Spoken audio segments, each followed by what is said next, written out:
Again, for those who are still coming in the room, happy Thursday. If you guys can hear me, just drop some fire in the chat. Drop some fire in the chat if you could hear me. I want to make sure everyone can hear me loud and clear, since we are on webinar mode, obviously, so that we don't have to chase down mics.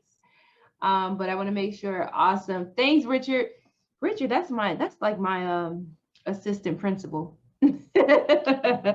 Richard is always in the building. Richard is always letting me know that he can hear, he can see. That is like my assistant principal for the title Xperts University. He said, I'm your start clock. Yes, you are. Chris in the building. Shouts out to Chris. Chris is our new client success coordinator. He's just been an awesome joy to the office. A real estate professional, just like many of you who have come in to help us support our realtor partners. You know, I'm only one person. Believe it or not, I'm only one person. And there's a lot of realtors that we work with. And I don't always get a chance to really just reach out like I would like to. I think about you guys all the time. And so I needed another set of hands and feet and another set of ears to keep the community. So that is Mr. Christopher Castellan, and you guys will be hearing from him. But with that being said, welcome to another quick business meeting on foreclosing's sake, right? All of our conversations are about Chris. Renee said welcome. Renee might be the secretary. Richard, if you're the assistant principal, Renee is the secretary, but she is always here and she's always checking in. Listen, our conversation this month has been working with buyers. And so one of the first things I want to start off with in our conversation is I want to reiterate just the purpose of why we come together. And the purpose, my passion and purpose behind these meetings is to really just eradicate and cut the learning curve of the professionals and CEOs who are coming behind me or alongside me as we develop and build these real estate companies. One thing I always say is that when we got our real estate license, because you guys know I have a real estate license as well. When we got our real estate licenses, no one ever told us what it would take to be successful in real estate, right? Really what they taught us was what was necessary to pass the test. They never taught us what it would take to really, really make the money, right? Nevertheless, we know that there is definitely very good money to be made in real estate, even in this market, right? And so all we have to do is just change our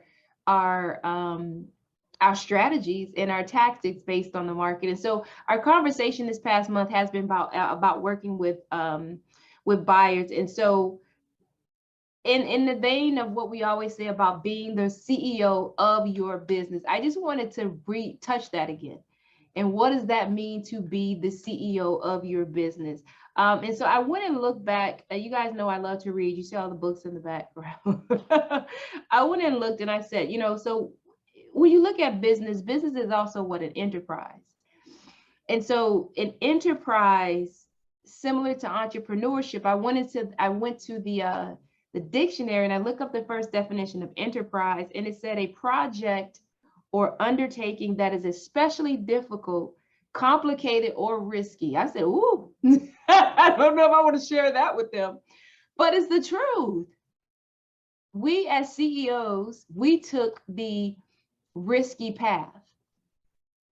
Oftentimes complicated, but can I tell you, it doesn't have to be as complicated as it may have been for you in the past. It is, but it's definitely risky, right? Because you don't know whether or not you're going to be successful. Again, I encourage you to know that if you've seen others do it, then you can too. So it's certain, right? The ability to be uber wealthy in real estate is there. The risk is, can I do it, right? And can I figure it out? Because the definition is true. It can be complicated and it can be risky. But I'm here to tell you that when you place yourself in settings like this and you educate yourself, it is 100% doable, right? But then the next definition, which was great, and it ties into our topic for the month, it says that the definition of an enterprise is also a systematic, purposeful activity. An enterprise is just a systematic, purposeful activity for the purpose of delivering a particular service or outcome. So again, that just gives us even more confidence that, listen, if I implement a system, a six-figure buyer's agent system, then I'm less complicate the process of what I'm trying to accomplish. And that's what we've been talking about this month. We've been talking about the different elements of a systematic six-figure, because we're not talking about five figures, because we all know inflation is real. You need six figures. Let's just have this conversation. If you're going to talk to me about building your business, we're talking about six figures or better, because it is 100% possible, right? So when you look at an enterprise being a systematic procedure, because I actually wrote it down, a systematic, purposeful activity, you have to say, well, what is systematic? What is systems? A system is organized and established procedure. That's all we're saying. What is our organized, established procedure to work with buyers to get us to a six-figure revenue? That's all we're saying. What is our procedure? What keeps us organized? Because guess what? At the end of the day, what we're trying to do, and if I'm accurate, just give me a hand raise in the chat. What you're trying to do is kill chaos. Whenever I'm teaching or masterminding or coaching or conversing with realtors, it's like, it's just all the things. It's so much. It's so much. It's so much. Yeah, it's an organized procedure. So when you start from a place of, okay, 30,000 foot, what am I trying to accomplish? And you organize it, you've now created a systematic procedure. You've now created a systematic procedure to kill the chaos, so you don't feel like you're all over the place. So every time you work with a buyer, it doesn't feel like the first time you work with the buyer. How many of you have had that experience? Every time you work with a buyer, it feels like the first time you work with a buyer, you're like, okay, what now? Okay, what am I? Okay, what? Okay, what's the next? Where's right? And the next conversation, we're having a conversation, it ends up being, because you don't have a documented system, unfortunately, that also prevents you from being able to delegate a lot of those tasks to someone else, right? So the conversation this month was about ways that others have been successful. We see Angelique is in the chat. Angelique graced us 2 sessions in a row and brought us behind the curtain of her business and how she's been successfully able to accomplish a six-figure revenue, specifically working with buyers. Here's the deal. I had someone say, well, nobody wants to work with buyers. I don't know why. You do not have a closed transaction without a buyer. I mean, yes, sellers create inventory, tangible inventory, and that's your most, that's the least management intensive on the back end. But exactly, if you got a listing, you need a buyer. If you get a listing, you can get a buyer. So you double up. And guess what? The other conversation I had is, if you have buyers, sellers want what? They want buyers. So I think you're important. We leave no money on the table, guys. There's a way to do it. And if you can develop a way to do it systematically, meaning it works most of the time, and it's organized such that it doesn't feel chaotic to you, and it doesn't feel like the first time you've ever worked with a buyer, then I would think you might want to consider that. So why do I say six figures? Number one, like I said, 5 figures is not doing much for anybody anymore. If you are there, keep moving, keep pushing, keep going up. Keep going up, because 6 figures is absolutely attainable. So I just did a little bit of quick math, and I So I just said average sales price of $300,000. We're in South Florida. We know our sales prices fluctuate way higher than that. But I just did an average sales price of $300,000. This is part of the system. You got to know your numbers. At 3% commission, as long as there's no stingy listing agents out there. At 3% commission, then your commission is $9,000. I don't know what your split is with your broker, but I'm just going to estimate 80-20, giving you 80%. I think that's pretty standard, 80-20. If you get 80% of $9,000, that's $7,200 commission to the agent. If we're shooting for $125,000, I'll say gross revenue, obviously, because there's other expenses included in that. But if we're shooting for $125,000 gross revenue, divide that by 7,200, and you're looking at about 18 deals per year. That's in 12 months. Can you do 18 deals in 12 months? Absolutely, yes. 18 deals in 12, and that's estimating up because it was actually like 17.34. So 18 deals in 12 months. That's one of the first steps of developing your six-figure system. Whether you be with buyers or sellers, what is the number? What is my target number? You gotta have a target, because if you don't have a target, you're not aiming for anything. So I would say a fair target, especially if you haven't hit six figures yet in your business. Many of you have. 125. Let's start at 125. What is your average price point in your farm area? And then just reverse engineer it. So that's the number. Absolutely, Angela. You have a goal. If we don't have a target, we're not shooting at anything. We're just shooting into the air. So what is our target number? Again, if our target number is 125, average sales price of $300,000, average 3% commission is going to give you $9,000 in commission. Average 80-20 split with your brokerage will be $7,200 to you. That's about 18 deals per year. 18 deals. Matter of fact, I want to say 18 deals in 12 months. I need to say that because a year even is too broad. I need to be very specific. 18 deals in 12 months. You do the math, that's about 1.5. So you're going to do one more deal. You're going to do one deal more in 6 months. I think we could do, maybe that's even every other month. You do two closings in 1 month. Very doable, right? So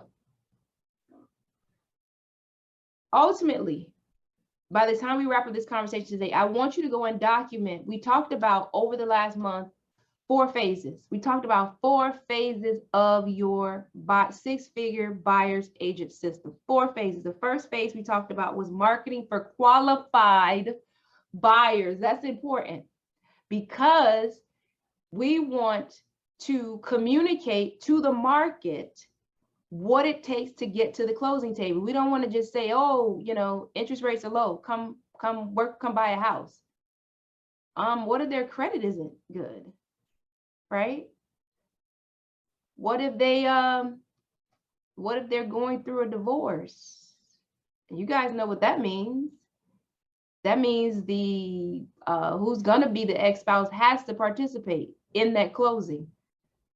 All right. What about they need to be ready to make an offer, make a decision. Going back to Angelique, when she talked about, she showed 8 properties in one day and the buyer made not one offer. So you want to communicate in your marketing that when you get into this market, be prepared to make an offer, right?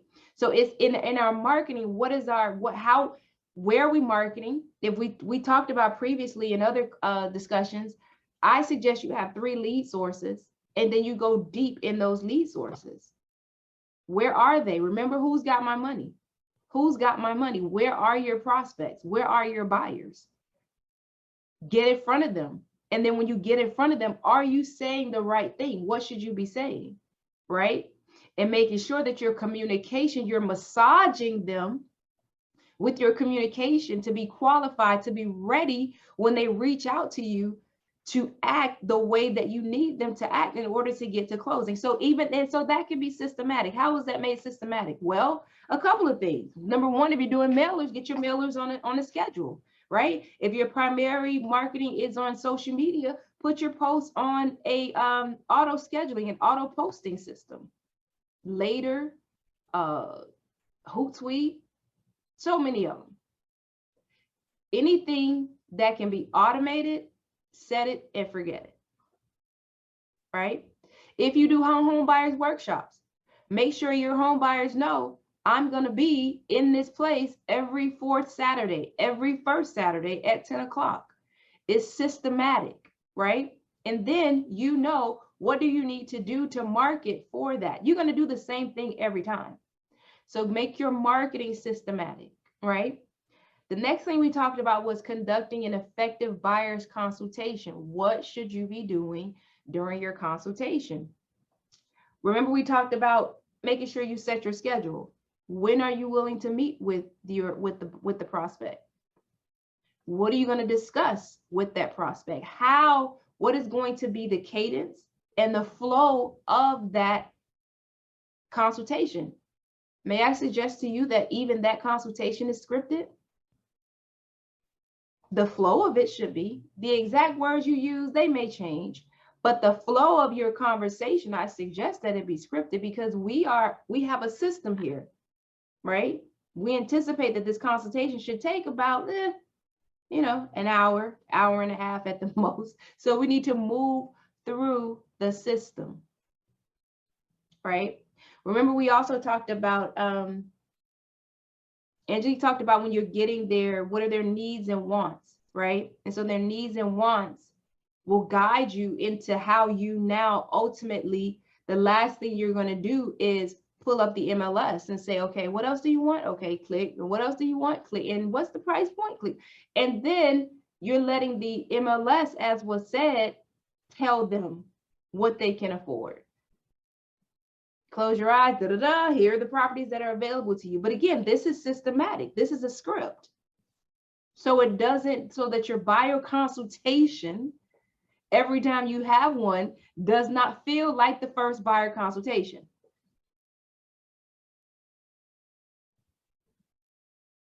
If y'all following, please let me see something in the chat. If you're following this, if this makes sense, because we don't want anything to feel like the first time. That's where chaos comes in. But if this is what I do. It takes the stress off of you, number one. And then ultimately, again, it allows you to delegate those tasks that are not your highest and best use, or those things that you can only do, to someone else. All right. The third thing we talked about was making winning offers. And that was the hot topic, right, in this market. Well, even that can be systematic. And I did list what we talked about. We talked about the escrow deposit being made prior to going under contract, prior to making your offer, right? So that with your offer, you can send the escrow letter saying, buyer has already made a $5,000 escrow deposit, a $10,000 escrow deposit, a $50,000 escrow deposit. This is beefing up your offer. Every offer. You say, well, Mr. and Mrs. Buyer, this is how I make winning offers. And if they've come to do business, they come to do business. I mean, you're not going to wait until you get an offer accepted to go find the $5,000 or $10,000, right? So let's just get ahead of this. Let's beef up our offer, make the escrow deposit so that we can submit with our offer your escrow letter. Secondly, we talked about having the lender reach out as soon as the offer is made. So you're under contract. I know that Mr. and Mrs. Buyer has made an offer to you to purchase 123 Main Street. I am Jane Doe. I'm the LO. I can confirm that we will be available to answer questions that they've already been pre-approved. They can afford, but that's systematic. And even it's systematic to include your LO, right, on the communication. We talked about price. System, you should have a systematic way, obviously, of coming up with value. Now, in this market, remember we said value is market value, what any other ready, willing, and able buyer is willing to pay for that property. It gets a little tricky. No longer are the days where you can say, oh, I pulled out, I did comps and my CMA says I should offer this. Okay, your CMA today, unfortunately, is based on last month. I won't even say last year's numbers, last month's numbers. And the numbers are changing. So you just have to be prepared to make an offer with the price that makes sense in this market. Seller rent back. Should that just be included as a matter of course in your offers? Obviously, if you've had the conversation with your buyers about this is in your consultation about this is what the market looks like. If we have to make an offer with this term in it, can you abide by that? Listen, we talked about this. We gave all of the terms that create a winning offer. Why would we leave anyone out that we can include, right? Short inspection period. We talked about that. That should be part of the system. Contract already goes in with a 2-3 day inspection period because during our consultation, we've already given our buyer, because it's part of our system, we've given them 3 inspectors that they can call and interview and decide on who they're going to use once their offer is accepted. It's part of my system. I don't miss it. And then lastly, a complete and clear contract offer. I already have my lines, my areas in the contract highlighted, knowing where I need to fill in. I don't leave any blanks. I've read the broker remarks to make sure that my offer complies with what the listing agent has requested, right? How do I know that I did that? As part of my system. I always do that. So I treat every time that I write an offer, it doesn't feel like the first time I'm writing an offer. So see how we're getting, this is systematic. This is how, lo and behold, all of a sudden, an assistant can at least draft your offer for you to review and approve, because your assistant knows. We always do 3-day inspection periods. We always do the escrow letter attached to the offer. We always CC the loan officer on the offer, because our loan officer is always going to reach out to the listing agent, make the introduction, answer their questions to affirm that our buyer can perform. Aren't you starting to feel more confident about your entire system, your business, so that every day doesn't feel like the first day? The last phase is what we're talking about today. Contract to close. Oscar said very. That's what we're trying to do, Oscar. The last phase is we're under contract. We made the winning offer. Contract to close. This last phase too is systematic. And I've said this before. This is an opportunity for you to really shine. And the way you can really shine, they say first impressions are lasting. That's true. But last impressions they put the nail in the coffin. Because you could have had a stellar experience all the way up until closing, and closing is chaos.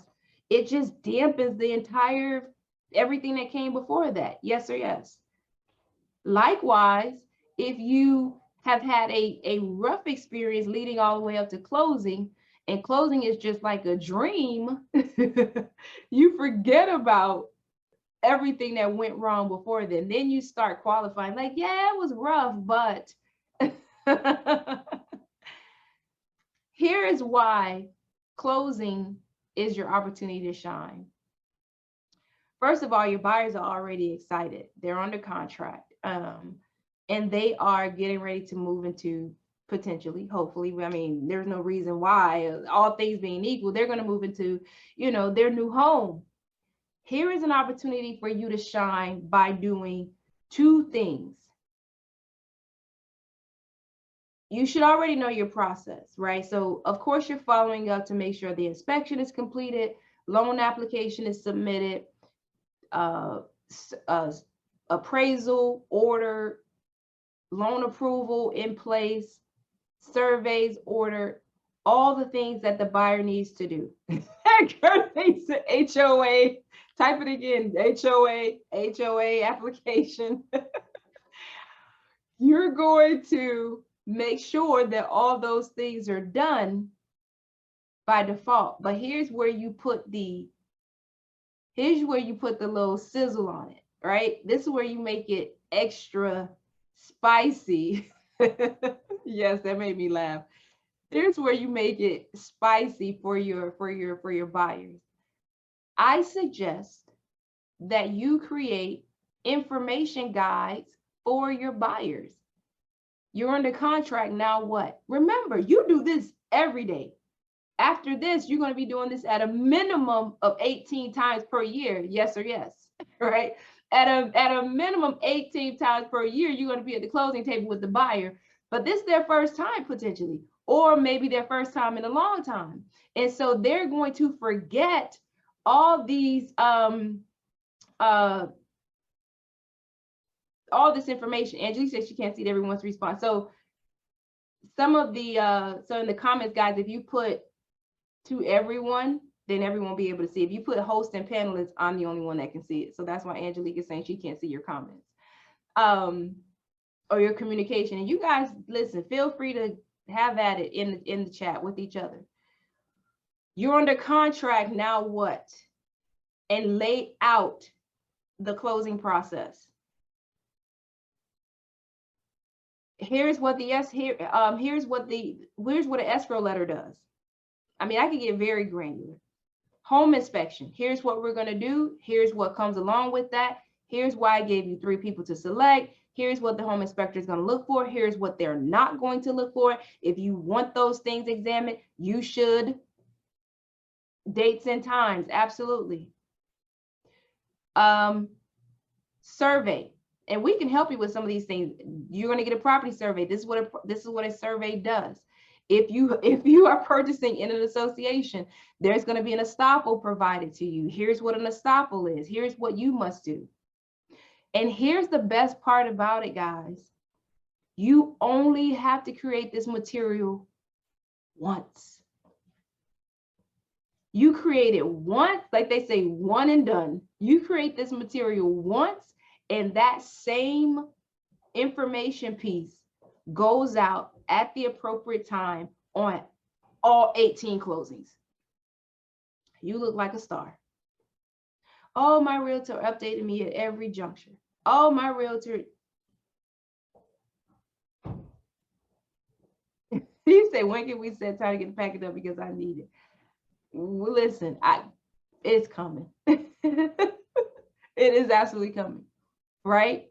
And of course, don't forget, what is the last thing you're going to put? One of the last pieces, not the absolute last piece, but I would love to work with you. The other thing, guys, you don't have to wait until the end. I would be touching them, all of my communications with them during the closing process. I'm assuming you're doing a good job, you know. You're prospecting. Have you mentioned have you mentioned to your family that you're in the process of buying? Oh, if anyone is curious, be sure to let them know that I'm here. We're ready to work with them. It's systematic, right? So, lastly, again, pull yourself up out of the details, right? Out of the transaction, potentially this weekend. It probably won't be today. I suggest you do take some quick notes, right? Because I'm sure there's a lot of ideas that have come to you today, right now. Take those quick notes. You might not be in a position, we do this during our lunch break, so you might not be in a position to stop now and plan this out. But over the weekend, guys, go back. Take the 4 modules we discussed over this month. Marketing for qualified buyers. What is your system? Again, sellers need buyers. And you wouldn't be on this call if you were not interested in working with buyers. If I gave you a buyer, would you say, no, I'm good? No, thank you, Racole. I don't think so, right? So what is your system for marketing for qualified buyers? Second, conducting the effective buyer consultation. What is your system? What have you been doing that has worked? What should you add? Document it, because I promise you, you will forget. You'll forget after this week, because next month we're going to be talking about something else, and I'm just going to be stuffing you. I'm just telling you right now. I'm going to stuff you with something else next month. So before we swing into next Thursday, brain dump what you're going to do as it relates to creating your system for conducting effective buyer consultation. Then making winning offers. What does that look like? You guys need me to hit that again. Escrow deposit, lender reach out, pre-approval with the price. Make sure your price makes sense. Seller rent back, or whatever seller concessions to entice them is usually a rent back. A short inspection period, complete and clear offer. All your terms and whatever else your secret sauce may be to get your offers accepted. Remember, we also talked about prior to that, as it related to marketing, we talked about being in relationship with realtors. That has been a huge leg up in getting offers accepted, right? You have a reputation in the market, right? And they know you, and then you have a relationship. So the other part of making winning offers, again, what is your track record, right? So include that in making your offers. And then finally, contract to close. What I do know for sure is oftentimes realtors may not be entirely clear on what's happening in that contract to close process, but once you learn it, it doesn't change. Go ahead and put your secret sauce on it. Make it real nice and 5-star exclusive for your buyers by packing them with information. Packing them with information, which will in turn make your customer service go through the roof. Lastly, I will tell you that when you do that, when you educate your clients, you are making them easier to work with. Yes or yes? When you have clients that are unaware of the process, they sometimes push back. You have to do a whole lot of coddling. But if you get that out front, you make your closing process even easier. So we're 2 minutes over, but that concludes our month of discussion regarding the 6-figure buyer agent system. Again, you are running a business, an enterprise. Can be complicated, can be risky. However, it's been done before, and you can absolutely duplicate it. Put yourselves in the position to win. And I'm telling you right now, the way to do it is to document your system. Document your system so that you can delegate those non-CEO tasks to non-CEO team members. Free yourself up to go and get more business.